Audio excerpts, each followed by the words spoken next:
You're listening to the AfterBuzz TV network, now the largest new media platform on the web, and your #1 source for after-show entertainment. Very good, Keith. Johnson.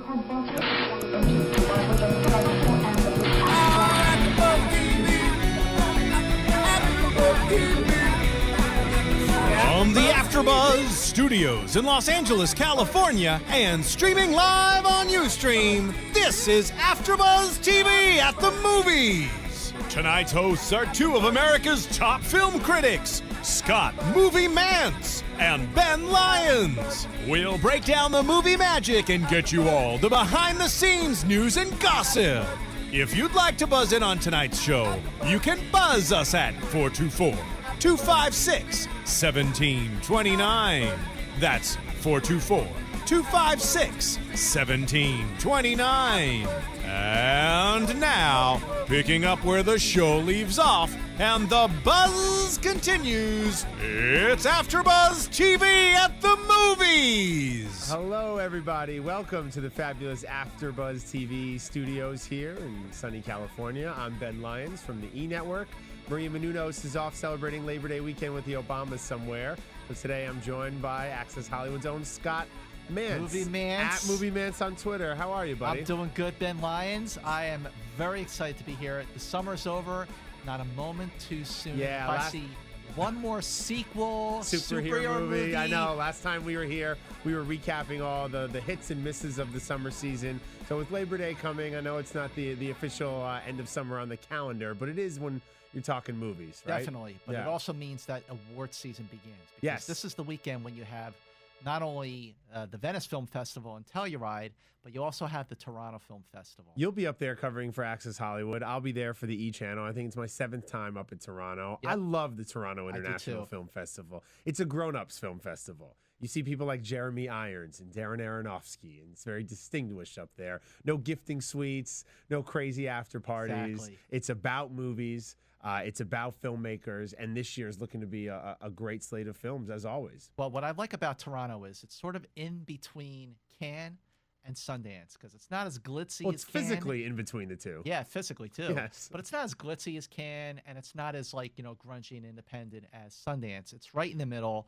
And for people who are burned out of the summer blockbusters, like I know you are, and I definitely am, this is where you really get back to serious movies, and for people who love serious movies. And before we get into just this year's festival, let's talk about why the Toronto Film Festival is so important. It really is the beginning of award season. Look at some of the movies that have come out of Toronto in the past few years. In fact, out of the last 3 years, 2 of the movies to win Best Picture at the Oscars premiered at the Toronto Film Festival. That's right, King's Speech and Slumdog Millionaire. And Up in the Air, while it didn't win, it was definitely one of the movies that premiered at Toronto. The Wrestler, what made a lot of noise at Toronto the year it came out. Juno is another film that made a lot of noise at Toronto. And it's just that perfect time of year when, okay, everybody's had their summer vacation, or they've done their traveling. You get back to work and you start to talk about the movies that will carry through the award season. And this year there are a few that are really standing out. Definitely, there's a few Oscar contenders already. Let's start with the man who is no stranger to the Toronto Film Festival. Our buddy, our pal, George Clooney. Our buddy, our pal? Really? You're hanging out in Lake Como? You're going over to Italy and doing it big? Well, you know what? I like his movies. Ever since Out of Sight, which came out in 1998, he really hasn't made a bad movie. I mean, most of his movies have either been really good or just flat out great. Look at Michael Clayton, Up in the Air.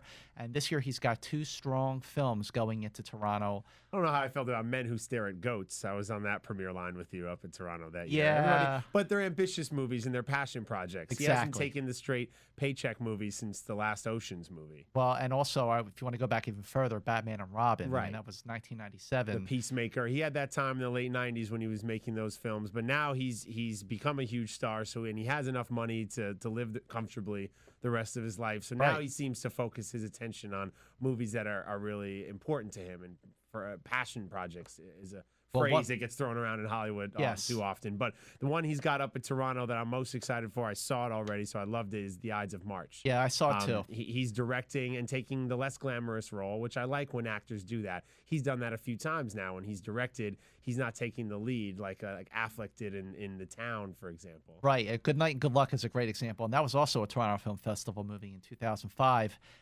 Yes, in The Ides of March, he co-stars in the film, co-produced it, co-wrote it, and he directs it. This is his fourth movie after Confessions of a Dangerous Mind, Good Night and Good Luck, and Leatherheads, which was not very good. But he definitely is back in true form with The Ides of March. It's a political thriller, and it really does play out like a thriller. The intensity really snowballs as the film goes along, and the movie features great performances from the likes of Ryan Gosling, Marissa Tomei, Philip Seymour Hoffman, and of course Clooney himself. Paul Giamatti as well. Paul Giamatti's great. Max Mangello, people know from The Social Network. You mentioned that it's a political thriller.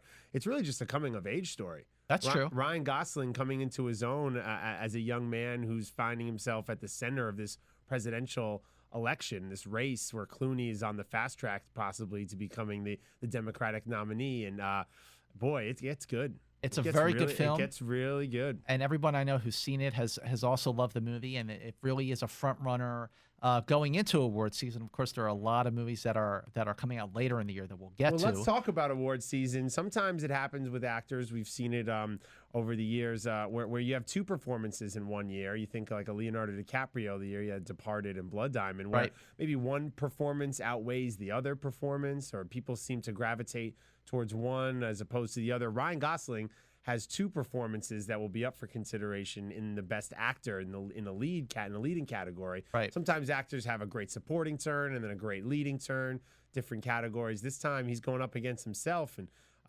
we mentioned The Ides of March, but you and I love Drive. Drive. Let's talk about Drive. This is a very unconventional film. You could sort of compare it to like something Quentin Tarantino might do, but Tarantino's strength is more about dialogue, and one of the strengths of Drive is the lack of dialogue. Scenes are really allowed to play out. Performances are really allowed to breathe. This is a very intense and unpredictable movie. Ryan Gosling plays a stunt car driver who moonlights as a getaway driver for robberies. And the movie starts off one way with a very interesting romance with his neighbor, played by Carey Mulligan from An Education. And it quickly turns into something else, and it gets very unpredictable. And then, of course, one of the bad guys in the movie is, of all people, Albert Brooks. And you will see Drive, and you will never see Albert Brooks in the same way again after seeing this movie. Albert Brooks, the second cousin of mine, once removed or something. I got to figure out how we're related. Is that true? But yes, I am related to Albert Brooks. I did not know that. I did not know he could play this type of menacing character after seeing him in all these funny performances over the years. Right. He's opposite Ron Perlman as well, who I love on Sons of Anarchy. But what's great about Gosling in this is, like you said, the lack of dialogue. He tells you a lot about his character and his character's emotions and point of view without having to say it. It's a very violent movie. Very violent. That might scare away some of the Academy voters, but this movie's like the video game Grand Theft Auto mixed with a 70s French film. That's funny. I sort of compared it. I said it was Fast and Furious with brains. What did I email you right before I saw you at the screening? I said, so Jason Statham, right? Would be a good Jason Statham movie, and sure enough, it was a great version of one of those films. Christina Hendricks from Mad Men. And I didn't even recognize her in this great movie, little supporting role for her. Awesome. A wonderful cast and just a terrific soundtrack and score that really gets underneath your skin, and just an L.A. movie. One of my favorites, if not my favorite so far this year. Me too. So I hope the people who are voting for the various different awards from SAGs and Globes and all these things, they look at Gosling in Drive as much, and if not more so, than in Ides of March. And let's not forget his summer turn in which he was a real revelation in Crazy Stupid Love. Yeah. You know, Gosling has been doing such great work now for a decade. Look at Lars and the Real Girl, Blue Valentine, and Half Nelson, which was fantastic. Terrific, yeah. But, his turn in Crazy Stupid Love, he was a revelation as a comedic actor, and he was a total stud in that movie. So, yeah, you definitely have a year where you have three great and completely different performances from Gosling. And, if nothing else, he'll get nominated for a Golden Globe for that one. Sure. For comedy. Well, since this is not a half an hour Ryan Gosling love fest, that's I true. think We should move very on. Easily turn into we that. Should move on. but sticking in the theme of comedians doing something a little bit more serious, like you mentioned, Albert Brooks and Drive. Seth Rogen has a movie up at Toronto called 50-50. Oh, let's talk 50-50. Yeah, that he wrote with his buddy Will Reiser, who is a close friend of his, who when he was 25 years old was diagnosed with cancer. And the two of them made this movie about what it means to face a potentially deadly disease with your buddy when you're at a certain age in your life, when you're trying to meet girls and trying to find a job, and so Reiser doesn't star in it. Joseph Gordon-Levitt plays his character, but it's getting a lot of good buzz, and it's got Seth Rogen transitioning into films that have a little bit more of a heart and substance than some of the earlier comedies he made. The thing about 50-50 is, this is another movie that I was able to see before Toronto, and you hear a movie about a guy who finds out he has cancer and how it sort of reevaluates his priorities because of this news. And you think of a movie that could be very manipulative and like a real button pusher and tearjerker, and it's none of those things. It's a smart movie. It is moving. I mean, it does have moments of heart, but it's very well written. The actors are fantastic, and it doesn't go where you think it's going to go. It's actually a genuine film. It's not one of those sort of manipulative tearjerkers, and that's also what's great about it. But getting back to Clooney, he has a second film at Toronto. It's called The Descendants, and this is from the director of Sideways, First Alexander time Payne. Alexander Payne has done anything since Sideways. He That's worked right. on a pilot and writing here and there, but this is his first big film since he had so much success with that movie. It was 2004. 2004, yeah. Yeah, 7 years ago. Wow. It's crazy. But yeah, The Descendants is a Fox Searchlight movie, and they did Juno and the Slumdog Millionaire, among other things, The Wrestler. But in this film, from what I understand, George Clooney plays a father who sort of has to rebond with his daughters after the sudden loss of his wife, and they live in Hawaii. So that's sort of the backdrop of the film. And, judging by... So Clooney will be up at Toronto, and I'm sure it'll be really easy to cover those press lines. Oh, he just talks so much. Did you get your half-hour sit-down with George Clooney? Yeah, we did. He's going to for talk Michael all about his girlfriends. I did for Michael Clayton, and ever since then, it seems like it's changed. But well, you know what? He doesn't need to do that anymore. And you know what? I don't blame him for not wanting to do the traditional sit-down because, he makes these great movies like Syriana, Good Night and Good Luck, Michael Clayton, and what do people ask about? His girlfriends. Elizabeth is on Dancing with the Stars. I don't care about that stuff. I don't either. But it seems to be what people are interested in now. But you'll see him up at Toronto. What else at Toronto? You looking forward to? Let's talk. Talking about the Ocean's 11 crew. His co-star Brad Pitt has the movie Moneyball, and this is based on a very popular book about the statistics of picking the right players, and it's based on a true story. And it's co-written by Steve Zalian and Aaron Sorkin, who did The Social Network. So right then and there, and again, another funny person in a more serious film, Jonah Hill playing his sidekick. This is the guy who really comes up with the theory. Peter Brand, who comes up with this theory for Moneyball, which is basically, the Oakland A's were a small market team competing with a payroll of around $40 million, trying to go up against the New York Yankees in the early 2000s. We're spending hundreds of millions of dollars. So it's a David and Goliath story. It's a sports story. It takes you behind the scenes. And it's, again, Jonah Hill doing something a little different than some of the comedies he's done. Also, if you think about it, it's also Brad Pitt doing something a little different, because when was the last time you saw Brad Pitt in just a straight-ahead mainstream role? I mean, even Inglourious Bastards, even though it did very well. Nothing mainstream about that role or that movie, and his presence in the film. He's only in a handful of scenes in that movie. He really went out and sold the movie, which is a reason why it made so much money. But yeah, you're right. This is the first time in a while we've seen him looking like himself. He looks like himself. In basically every frame of the movie. Yeah, and like even in the assassination of Jesse James, that was a very arty film that probably nobody saw. But the Ocean's 11 films, 12 and 13, he was part of an ensemble, and I kept trying to go back, like, when was the last time Brad Pitt was really in a super commercial mainstream role? And Fight Club was not commercial, even though it's critically acclaimed. Seven, same thing. Don't people tell me loved like it. Mr. and Mrs. Smith. Maybe that's it. Probably the one, right? That's probably the last time. That was 2005. So yeah, Moneyball gets that big platform up in Toronto to try and ride it out all the way to the Oscars. Somebody else who's got a big Toronto Film Festival ahead of him is Gerard Butler. He's got 2 films up there. Oh, right. He stars in Machine Gun Preacher. Amazing true story. A guy who was down on his luck, an ex-con, heroin addict, finds God, and starts to go to Africa and save children. It's an amazing story. Michelle Monaghan is in the film as his wife, and Butler is. I mean, have you seen the film yet? I haven't seen it yet. He's believable at times. The accent comes and goes. It's one of those situations where it's such a captivating story that you're engaged in it. However, the execution of it falls a little flat. And I don't know if I buy him as this biker with the mullet and the tattoos, but you believe him as this guy who's just steadfast on helping these kids in the war-torn Sudan. It's just really good. And you said he's got two movies there too, right?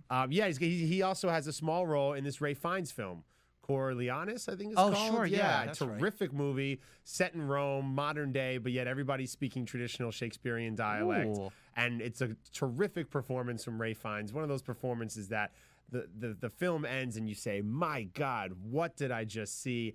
And then it comes up directed by Ray Fiennes. And you're like, oh wow. Okay. This guy is just incredible. So that sounds like an ambitious kind of movie. To Ray Fiennes, Vanessa Redgrave's in the film, as well as the actress of the moment, Jessica Chastain. Oh, she is one of the 11 movies she has out right now. Could we just talk about Jessica Chastain for a second? What a great summer she had. The movie that I saw last year at Toronto that finally opened in theaters like yesterday. Yes, The Debt. The Debt. Terrific. What a terrific. That is a superb first-rate thriller in every sense of the word. There's not a wasted moment. Directed by movie. John Madden, not John Madden, the football guy. Right, Shakespeare in Love. Yes, that's right. And it's about these Mossad agents going after a Nazi war criminal, and things don't go as planned. And 30 years later, they're still guilt-ridden over lies that they told about it. And that's probably the best movie to see this weekend. I know we're previewing films coming out in the fall, but if you're trying to see something new at the movies this weekend, I'd say go and see The Debt. If you have not yet seen Planet of the Apes, which I loved, then you definitely have to see The Debt. He's made $300 million around the world. I think people have seen it at this point. But yeah, The Debt is that kind of under the radar cool movie for Labor Day. But Jessica Chastain, she's got 3 other movies. Take Shelter, which was a Sundance movie, that's also going to be at Toronto, and the movie that you just mentioned. And there's another one, Texas Killing Fields. Yeah, it was also with Sam Worthington, right? Yeah, I think so. Yeah, her buddy from The Debt. 6 movies in like Plus 2 something months. with Shia LaBeouf, and she had Tree of Life and The Help, and she's in a great place. He's definitely having an excellent year. One movie that's getting a lot of buzz, obviously, it's probably going to get an Oscar nomination for a young star. It premiered at Sundance. I'm sure you saw it. Marcy May Marlene. Oh, Elizabeth Olsen. Elizabeth Olsen. You agree with me? She's going to get an Oscar nom this year? That is a breakthrough, a star-making performance young in every Charlize sense of the word. Theron, it reminds me of. She's a girl who gets sort of kidnapped in a way by a cult run by John Hawkes, who's a terrific actor. Who's Oscar nominated for Winter's Bone. Winter's Bone. And we see him on Eastbound and Down with Danny McBride. And he was also in The Perfect Storm with George Clooney. He plays the leader of this cult, and Hugh Dancy is Elizabeth Olsen's brother-in-law, I think is who he plays. And creepy, disturbing movie, but a terrific lead performance, a star-turning performance from Lizzie Olsen. That's also going to Toronto. And now, why do people know Lizzie Olsen? Well, she, of course, is the sister to Mary-Kate and Ashley. That's right, and that's something Scott, I work for the E! Channel. You don't think I know these things? Hey, I work for Access Hollywood. That's the first thing that people said after Sundance. But boy, this is not a New York Minute. This is not a Mary-Kate and Ashley kind of movie. She's definitely setting up that she is doing her own thing, following her own path, and she's off to a great start with Marcy May Marlene. Yeah, she's going to get an Oscar nom this year, I think. But let's talk about some of the other fall movies that we have to look forward to after Toronto. There's some great filmmakers with films coming out. Cameron Crowe, We Bought a Zoo. Clint Eastwood's got J. Edgar. Scorsese's got his family film, Hugo. Soderbergh's got Contagion on September the 9th. Polanski has Carnage, which I'm really excited for. That looks good. The trailer looks terrific. Got a Carnage. Kate Winslet and Christoph Waltz and John C. Reilly. It looks awesome. And Clooney's got a movie we talked about directing. So it's nice to see some big names, those kind of filmmakers that you go to the movie to watch the director as much as you watch the characters and actors on screen. So a bunch of those. It's a shame that the sort of schedule for movies plays out so simply because, at the beginning of the year up until March, there really isn't anything noteworthy. And then the studios look to the summer for the blockbusters because that's where they make more than 45%. As Jerry Bruckheimer always says in interviews, that's when the kids are out of school. That's when the kids are out of school. But the fall is all about serious movies, and that's why sort of the Oscar contenders and the awards contenders are released in the fall season. But if you look quickly, not to digress, but if you look back at this summer and summers past, summer always has a couple highbrow movies, a couple smarter movies that find an audience. Midnight in Paris this year. Midnight in Paris, excellent. The Help. In years past, Inception, District 9, Saving Private Ryan. Like, there's always that one or two movies that come out that amidst the sea of Green Lantern and, you know, all the nonsense that find an audience. But you're right. This is the season now for these buzzed about Oscar movies, obviously. Well, definitely one prolific filmmaker who is still going stronger than ever, you've already mentioned him, is Clint Eastwood. J. Edgar. This is Leonardo DiCaprio playing CIA director J. Edgar Hoover. And it's going to be sort of a warts and all type of biopic. I don't know. First time we've seen Clooney and Eastwood team up, correct? I'm sorry, DiCaprio and Eastwood. DiCaprio and Eastwood, yeah. Right? And, you know, DiCaprio has really been making a name for himself by choosing only the best directors to work with. Not just Scorsese, but, you know, well... yeah, I mean, he's done like how many movies now? It's Scorsese, like 6 movies, or something like that. Yeah. But you know, Spielberg and now Clint Eastwood and Christopher Nolan. So, but yeah, he definitely is taking on challenging roles. I mean, ever since Titanic, he's shied away from doing like the blockbuster heartthrob type role, and he's an actor who's really been batting 1,000. Worked with Woody Allen in Celebrity. Right. And the thing about I got to say about Leonardo DiCaprio is, for a certain time, even though he was taking on serious roles, he still had a very young look that kept me from really embracing him in these serious roles. For example, when he did The Aviator, when he did Gangs of New York, he still had that boyish look. It wasn't until The Departed in 2006 where I finally started to feel like he was growing into the serious roles that he was trying to play. So that's why I think the timing is perfect for J. Edgar. And what I love about Leo, and we mentioned Gosling, is these guys have earned their stardom off of quality. Yep, that's true. A lot of stars earn their stardom off celebrity and walking red carpets. And yes, people care about who Leo's dating and who Gosling's dating, but these guys made a name for themselves off being terrific actors. All the other stuff is secondary. But there's so many people in this business where the secondary stuff is what comes to define them. And that's a shame. Yeah, it is a shame. And that's why these guys are going to be acting well into their 70s and 80s. And that's why J. Edgar, another buzzed about performance, and Leo talking about Oscar and stuff. You know, but one movie that most people, I think just about everybody's looking forward to this Christmas, and because nothing says the holidays quite like The Girl with the Dragon Tattoo. I know, right? David Fincher following up The Social Network. These films, the originals, are now being adapted for American audiences. I mean, this one looks good. This dark, one looks violent, fantastic. Daniel Craig. I don't know if you're a fan of the original films. I love the original films. Yeah. How do you think this one's going to do around Christmas time? Well, you know, that's a very good question. I think that because of the awareness of the books, Stieg Larsson's Millennium Trilogy, people will go see this movie. It is definitely one of the most anticipated movies of the fall, and it doesn't open for another 4 months. Yeah, right? And we've seen more and more pictures of Rooney Mara now, and looks like she's got the look down. Definitely. There were some questions about her casting, but I have no doubt she'll be able to pull it off. A lot of people wanted Noomi Rapace to reprise a role for the American remakes. But she's working now with Downey in Sherlock Holmes too. See, that's something family-friendly and a little lighter for bigger audiences around the holidays. But you know what movie I actually really look forward to seeing? Twilight, New Moon. Okay, let's Breaking Dawn Part 1. Do you want to cut to the movies that I am not looking forward to seeing? Yeah, okay. Twilight Breaking Dawn Part 1 opens on November 19th. I don't care. I could not care less, because you know what? I know that Twihards just go crazy for these movies, and maybe the books are great, but the movies have not been good at all. The acting has been very cheesy. The dialogue has been cheesy. Set pieces have looked pretty amateur. I'm not a fan. I see those movies really because I have to. I mean, I think you really do have to be a Twilight fan to enjoy those movies. Yeah, and it'll be interesting to see if those Twilight fans go and support Taylor Lautner as he stars in Abduction, which is September 23rd. Yep. Yeah, so I know in the past with Robert Pattinson, some of the movies he's made haven't really brought that Twilight audience with him to this new project, but like maybe these actors, you know, will they be embraced outside of the Twilight umbrella? Well, Kristen Stewart will. I mean, she's already proven that she was embraced before these Twilight movies. That's true. She was the most established out of the three of them, I would say. Ashley Greene's got a movie up in Toronto called Butter. She's in it with Jennifer Gardner and Olivia Wilde. So, I mean, that looks pretty funny. That looks pretty funny, right? Yeah. And you know, will Kellen Lutz go on to be a serious actor or a Calvin Klein model? Who knows? This is big for Taylor Lautner, though, really putting himself out there. It reminds me of like a young Tom Cruise. In it looks like a sort of like Bourne Identity type of role, but he sort of has that resemblance to Tom Cruise in terms of just being like a young, fresh-faced kid.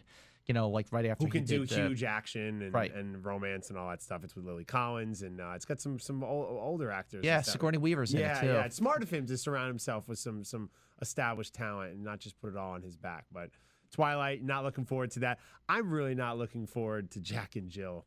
I'm not either. It's just Adam Sandler is got Katie Holmes as his wife now, and his sister comes to town, Jill, and it's also Adam Sandler in drag, and madness ensues. This movie's and it's directed by the same guy who did Adam Sandler's last movie.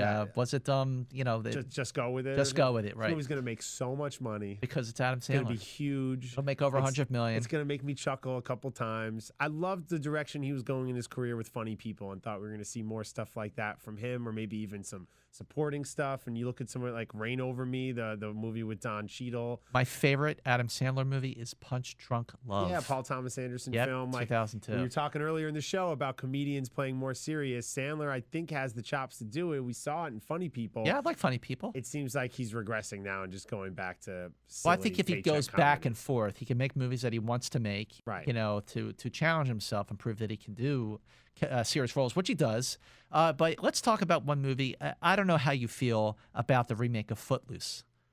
I get it. There's a huge audience now for dance culture. If you see it on TV, with So You Think You Can Dance and Glee and America's Best Dance Crew, and these step-up movies made so much money. I get it. But I don't know how they're going to modernize it. I don't know how they're going to make it believable where dancing is outlawed in a little town. The thing that I got going for me for this movie, and the reason why I'm excited to see it and why I think it will be pretty good, is Craig Brewer's directing it. Craig did Black Snake Moan. He did Hustle and Flow. He's a guy from the South who all of his films have had a great musical presence to them and great soundtracks. And I just believe in Craig Brewer, and I think he'll be able to figure this out. The one thing I got to say that might make me want to see the movie, and my feelings are a little more below the belt, no pun intended, is just Julian Hough in tight jeans. Damn, that trailer! I don't how does she breathe, Scott, let alone move around and dance? I work with Ryan Seacrest. I got to watch my words rather closely now. Oh, that's true. They've been dating for a long time. Very happy for them. But that's the thing, is the movie looks like such a faithful remake of the 1984. And I say this word very loosely, classic with Kevin Bacon, which, by the way, I don't know the last time you saw the original film. I saw it when it was out in theaters, okay? I was 16 years old. Man, I'm dating myself here. But it is not a good movie. It's not a good film. That's what happens. A lot of these films that come out now, like a movie like Fright Night, for example, they say it's such a classic, the original. Well, just because the film's a little older and has somewhat of a cult following doesn't necessarily make it a classic. I think, like if you're looking at it through the eyes of someone who saw it and maybe it just makes you think about a particular time, it makes me think about high school because the soundtrack was so popular. But, if you catch it on cable, it's not a good movie. Look, they're redoing Dirty Dancing. You saw that. Danny, what guys signed on to do it? The guy Danny Ortega? Yeah, Ortega is signing on to do that. So I guess anything's up for reinterpretation. Quickly, 2 more movies not looking forward to seeing this fall. Tower Heist, Brett Ratner, Ben Stiller, and I don't know. Ben Stiller and Eddie Murphy, and that looks fun. Michael Pena. It looks like a funnier version of Ocean's 11. I guess. I don't know. I guess Ratner is the best at doing these buddy comedies.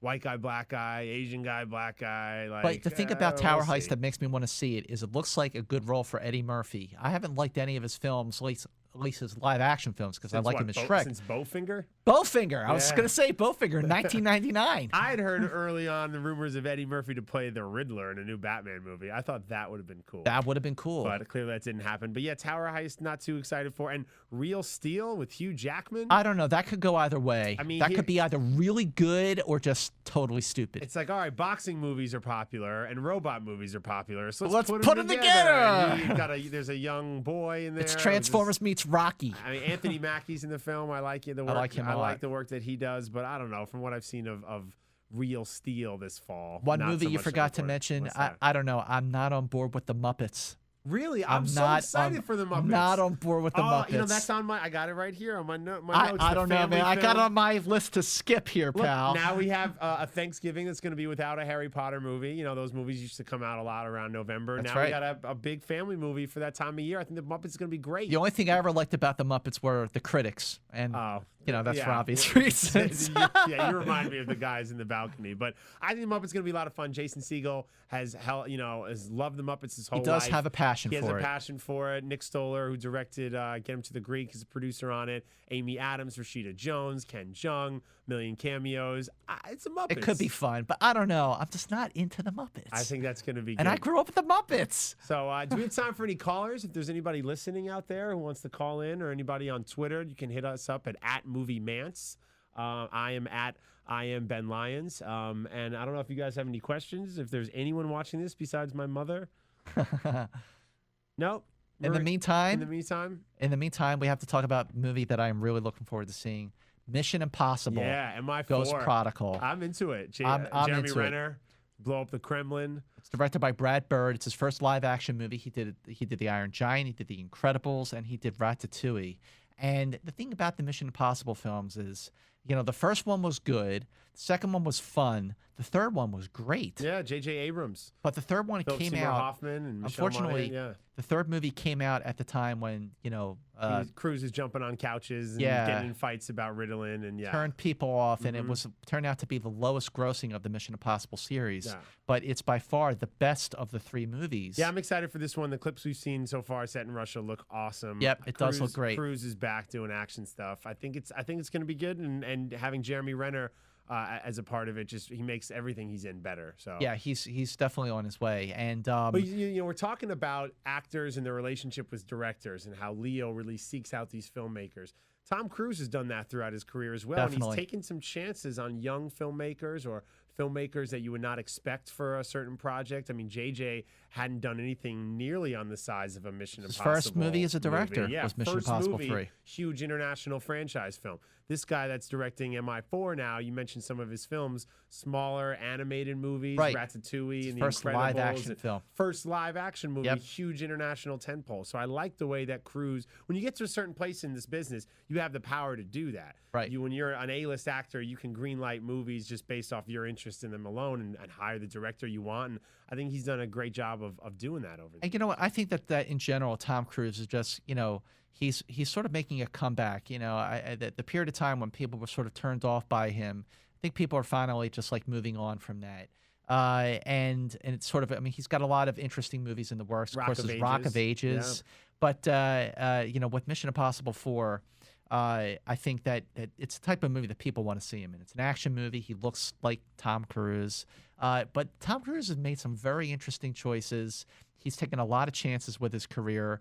Even going back to the 80s, he would mix, there were times like he would have two completely different movies in the same year. In 86, he did Top Gun, but he also did The Color of Money. In 88, he did Cocktail, but he also did Rain Man. And then in 89, he does Born on the 4th of July, which I think is best performance. Somebody tells me you're a Tom Cruise fan, Scott. I am definitely a Tom Cruise fan. In fact, the reason I became a film critic in the first place, the first movie I ever reviewed was Eyes Wide Shut in July 16th, 1999 at 3:45 at the Village Theater in Westwood. That was the movie that changed my life. AfterBuzz TV exclusive. How about that? Changed your life. Did you go to a mask party afterwards? No, but I literally sat in my apartment all weekend long, and I wrote this super long review because, it was Stanley Kubrick. There was a lot to write about, but I just have always admired the way that Tom Cruise has been able to mix really commercial films, films where he takes chances on, like Magnolia, Interview with the Vampire, Minority Report, Last Samurai. Funny you mentioned Minority Report. That was on the other day. That's a good movie. That is an excellent movie. Farrell and how do you feel about Vanilla Sky?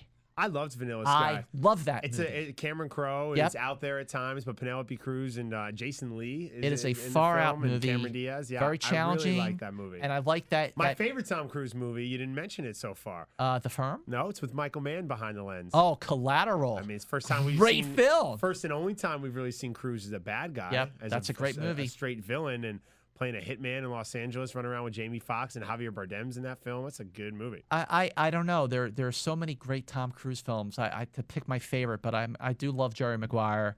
A Few Good Men is definitely up You there. mentioned Jerry Maguire. There's moments in Moneyball that are kind of reminiscent of Jerry Maguire. Absolutely agree with you. Yeah. I was thinking that too. Finds some of the humanity in sports and Yep. some of the human stories behind the scenes and what's going on off the field. But Cruise has a big movie, obviously, with it. You know what movie looks weird and the title's escaping me? It's that Emil Hirsch movie.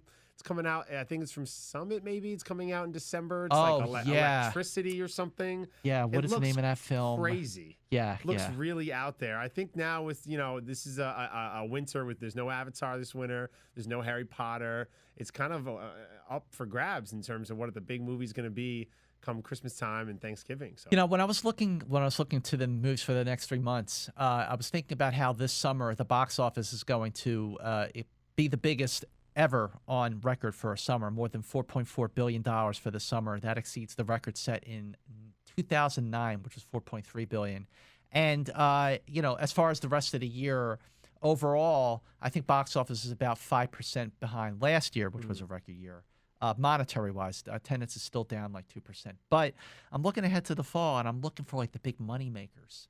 And outside of like Mission Impossible 4, maybe Girl with the Dragon Tattoo. Twilight, yeah, but those movies always make about 180.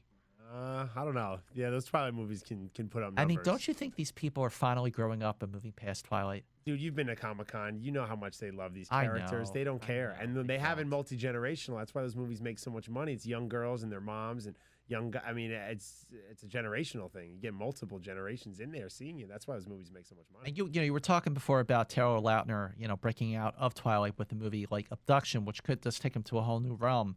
And for Robert Pattinson, I have to say I was really impressed with Water for Elephants.